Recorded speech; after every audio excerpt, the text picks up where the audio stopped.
السلام عليكم، كي دايرين؟ لاباس عليكم؟ نتمنىكم تكونوا كاملين على خير. وهذا الفيديو لقاكم في اتم صحه وعافيه. فيديو جديد ان شاء الله بحول الله. غادي نشارك معكم 3 ديال الوصفات اللي غادي تكون طبيعيه منزليه 100% مصايبه بحويجات اللي هما ساهلين نقدروا نتوفروا عليهم. يعني واخا ما يكونش عندنا متواجدين في المنزل ديالنا، نقدروا نتوفروا عليهم يعني بطريقه بسيطه. يعني ما لا هي غاليه ولا هي ديفيسيل باش نقدروا نكونسيغيوها او لا باش نقدروا ناخذوها. فبدايه اولا على راس هذه الوصفات بثلاثه غادي نصايب معكم مزيل للعرق او داك الزيت اللي كان ابليكيو به الجسم ديالنا من بعد الدوش. وثانيا غادي نصايب معكم واحد النوع ديال الصابون اللي فيه ملطف او لا مرطب للبشره ومقشر في نفس الوقت. وثالثا غادي نصايب معكم ماء الورد اللي هو مقطر بطريقه منزليه سهله جدا تقدروا تاخذوا بها، يعني تقطروا بها اي حاجه نتوما بغيتوا تقطروها، سواء الخزامه سواء القرنفل او الورد، ازير، الزهر، اي حاجه تخطر لكم على البال تقدروا تقطروها بهذه الطريقه اللي غادي نوريكم اليوم ان شاء الله بحول الله. ولكن ما تخرجوش من الفيديو حتى تكملوه، وما تنسونيش بطبيعه الحال من لي لايك ومن الكومنتات ديالكم ومن الاراء ديالكم. فعلى راس هاد الوصفات هادو غادي نبدا معكم بهذا الزيت اللي كان ابليكي على الجسم ديالي او على الجسد ديالي من بعد الدوش، واللي عزيز على قلبي بزاف. فكما شفتوا خديت جوج الانواع ديال المسك، خديت الزيت ديال جونسون. فانا كيعجبني ديك الريحه اللي كيخلي زيت جونسون في لي بيبي، كيبقى اللحم ديالك فحال شي بيبي، يعني الريحه ديالو كيبقى ريحه النقاوه. خديت فيتامين او، وخديت واحد الكريمه اللي هي ديال المسك الطاهره اللي واخداها من المغرب. بالنسبه لجوج الانواع ديال المسك فانا هاد الابيض وهاد الاسود، فحاولوا انكم تاخذوا شي حاجه اللي هي اوريجينال، يعني شي ناس اللي يكونوا تيخافوا الله ويبيعوا لكم شي حاجه اللي هي تكون جيده، يعني ماشي شي حاجه اللي كناخذوها بثمن رخيص. بالنسبه لهذاك مسك الطهاره الاسود فاحنا كنعرفوا انك باش تكونسيغيه تيكون شي شويه القضيه كما تنقولوا صعيبه. اما بالنسبه لهذاك المسك الابيض فهو تيكون مستخلص من اشياء اللي هي نباتيه او لا تيكونوا مستحضرينه يعني في المختبرات، وتيكونوا ضايفين عليه حتى مواد كيميائيه، فهو موجود يعني في اي بلاصه كتلقاوه. اما المسك الاسود صعيب انكم تلقاو شي حاجه اللي هي 100% طبيعيه، فكما كنعرفوا عليه تيكون مستخرج من الحيوان واللي هو الغزال. فانا كنشرك بيناتهم بجوج، كنحكهم وكنزيد عليهم فيتامين او جوج ديال لي كابسول كيف ما شفتوا، وكنزيد عليهم هذه الكريمه هذه، يعني ديك الطويصره تقريبا فيها واحد 70 مليلتر او لا 70 غرام. المهم تتكون كريمه اللي هي ريحتها هي واعره بزاف، كناخذها من المغرب. وكنضيف جونسون بيبي تقريبا واحد 100 مليلتر، وكنخلط هذاك الشيء كامل وكنخليه يعني في الثلاجه. في وقت ما بغيت ندخل ندوش فكناخذ واحد المعلقه من هذا المستحضر هذا وتنابليكي على الجسم ديالي كامل، وما تشوفوش يعني ما تقدروش تخيلوا ديك الريحه اللي كتبقى في الجسم ديالك. فحاولوا انكم تجربوها ما غاديش تندموا. ثانيا وكيف ما قلت لكم الصابون ديال اليوم اللي هو صابون طبيعي ديال الجليسيرين، فاللي يقدر انه يتوفر على الجليسيرين يعني خام يكون من الاحسن.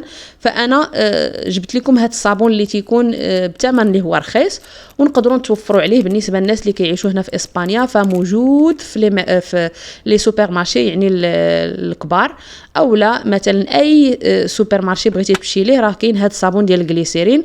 فانا خديته من ميركادونا، اي بلاصه مشيتوا ليها غادي تلقاوها. ما كيكون ما كاملش حتى اورو واقيلا ولا داير اورو بحال هكاك.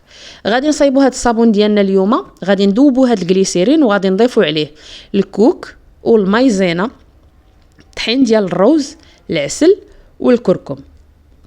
فغادي نبدا معكم بالجليسيرين. فانا قدرت نتوفر على هاد الباستيه اللي كما قلت لكم متوفره في السوق واللي فيها مكونات اخرى من غير الجليسيرين. نتوما لا قدرتوا توفروا على الجليسيرين بحد ذاته يكون احسن، او لا زيت الجليسيرين يكون احسن. فلا خدمتوه كل ليله للجسم ديالكم او للبشره ديال الجسم ديالكم باكمله، يعني من الوجه حتى القدمين تيكون من الاحسن. يعني قبل ما تدخلوا تدوشوا فكل نهار حاولوا انكم تتبعوه غادي تلاحظوا الفرق. فكيوحد يعني اللون ديال البشره ديالنا وكينظف بشكل اللي هو عميق جدا. ف يعني انا جربت واحد الفتره والنتائج ديالو كانت هائله جدا، فحاولت انني نبدا عاوتاني مره اخرى نرجع ليه لانه كنلاحظ الفرق بين قبل وبين بعد. فانتم غادي تردوا عليا الخبر. كما كتشوفوا من بعد ما حكيت هذاك الصابون فزدت عليه المايزينا او لا الدقيق ديال الذره كيف ما كان. المايزينا كتبقى غير ماركه او لا اي اسم، فدقيق ديال الذره وزدت عليه الروز. فكنعرفوا حتى هما المنافع ديالهم بالنسبه للترطيب ديال الجسم ديالنا او لا حتى للشعر، فالفوائد ديالهم كثيره وعديده جدا. والكركم هنا غادي نوقف.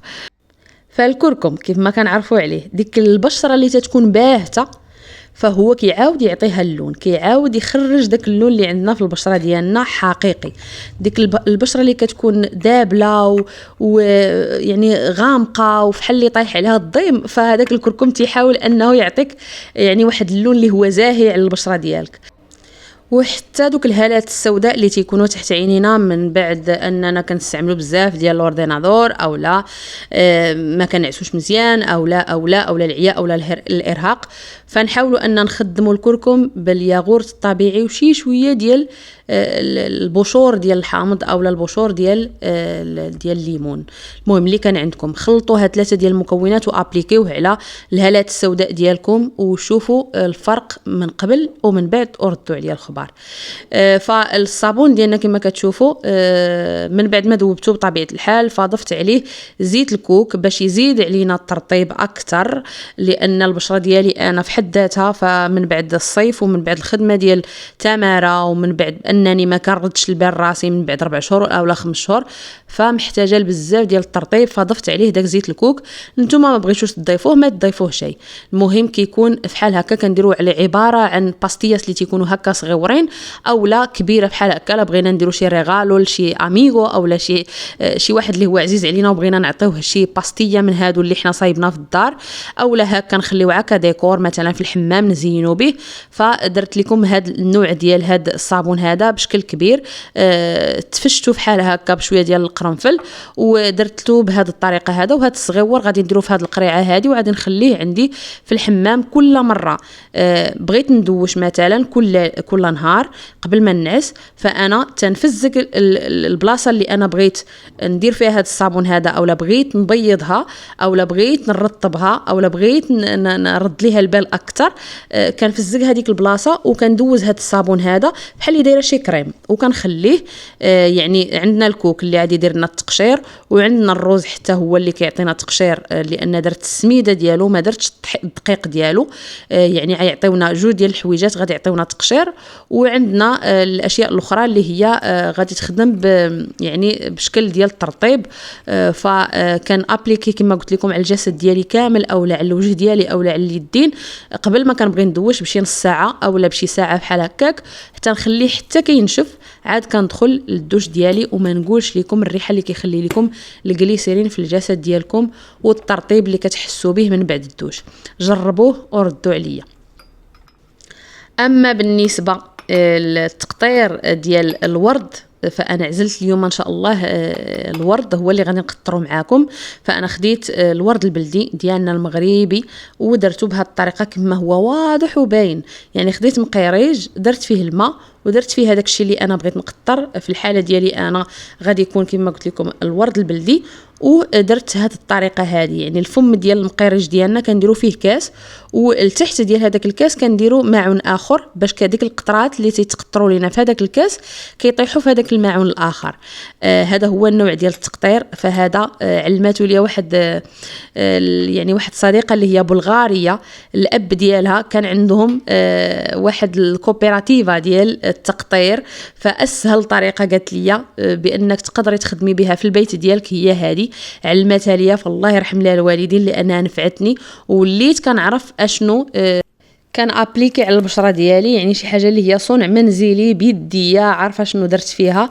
فكنتمنى ان الفيديو ديال اليوم يكون عجبكم ورق الاستحسان ديالكم، وما تنساونيش من دعمكم ومن ارائكم ومن البارطاج ديالكم بطبيعه الحال، باش نزيد نبارطاجي معكم حويجات بحال هادو وحويجات اكثر من هادو بطبيعه الحال.